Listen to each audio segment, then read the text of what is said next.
Greetings from the President's Office. This is John Berry with a weekly update for all of our faculty and staff. First and foremost, I want to say certainly a heartfelt thank you again to what I am referring to now as our everyday heroes. As faculty and staff of COTC, you've been able to adapt, to adopt, to reconfigure, to redevelop, to serve students as best you can from a myriad of distance relationships, remotely, online, by the phone. And I have heard repeatedly from students themselves that this has been a surprise, but certainly a very welcome experience now that we're all in this process. So again, I wanted to say that first and foremost. The second question that has arisen repeatedly is, where do we stand fiscally and budgetarily?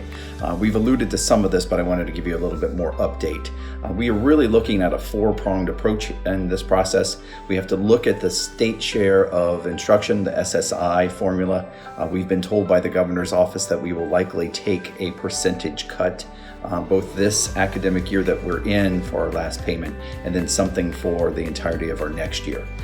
We don't know what that percentage is yet, but we hope to be informed of that within the next, hopefully, week to 2 weeks, so that we can understand really where we stand with that. So that's a very important process. The second element is our basically our enrollment cycle, where we ended up this year and how many students were able to maintain their momentum with us. Fortunately, the majority of them seem to have done that for this semester, and we're very pleased.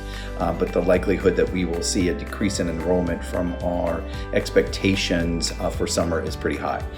We are down in the upper 20 percentiles right now in terms of the enrollment cycle compared to where we were last year.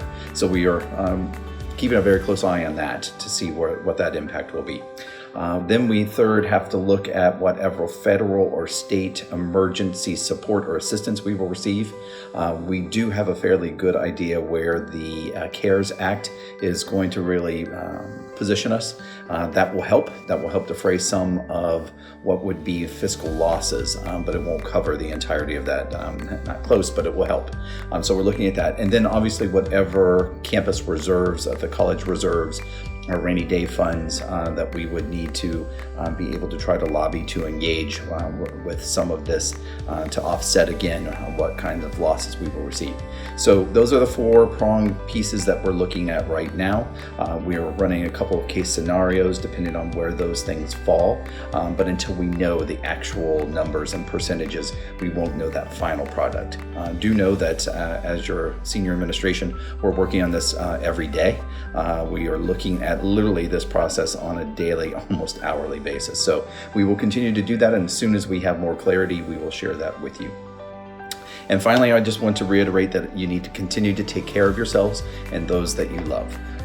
First and foremost, we want to make sure that you are eating well, that you're sleeping well, that you are maintaining connections with people, certainly people that you work with, your work colleagues, but also your family, your friends, and reaching out to gather together where you can virtually. I appreciate that.